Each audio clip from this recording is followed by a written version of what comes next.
Hoy nuestro Real vuelve a nacer, solo los fieles lo vamos a ver. Pienso en el escudo, se me endereza la piel.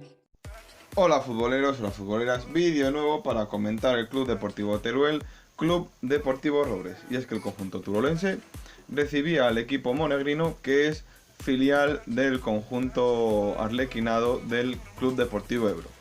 Y es que el conjunto turolense iba a ganar 1-0 al equipo de la zona de los monegros, pero le iba a costar bastante. Hasta el minuto 74 no llegaría el gol del equipo del Torico, del equipo que dirige César Lainez, en el minuto 74 mediante Borja Domingo.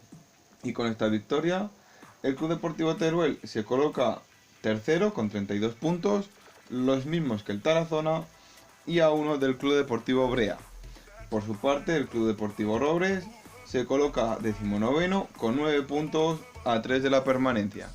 Os dejaré al final del vídeo la clasificación completa de la tercera división Grupo Aragonés, pero antes de ir acabando, comentar que el Teruel, después del pinchazo del otro día en la jornada anterior, que conseguía su primera derrota, iba a reponerse mediante esta victoria, que por juego la verdad que las sensaciones fueron bastante negativas, pero por lo menos se lograban los 3 puntos, que siempre viene bien después de un pequeño bache y una mala racha.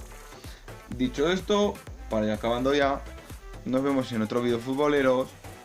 Pasar buena semana, disfrutar del fútbol. Recordaros que esta semana hay Copa del Rey y juega uno de los nuestros, uno de los aragoneses, la Unión Deportiva Fraga.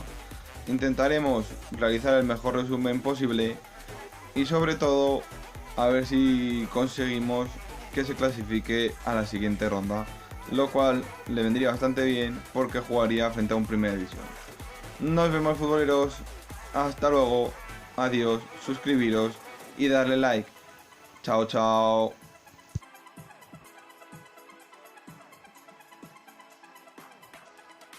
Vamos chavales, mantengan la calma, vamos a salir de esta con nuestras armas.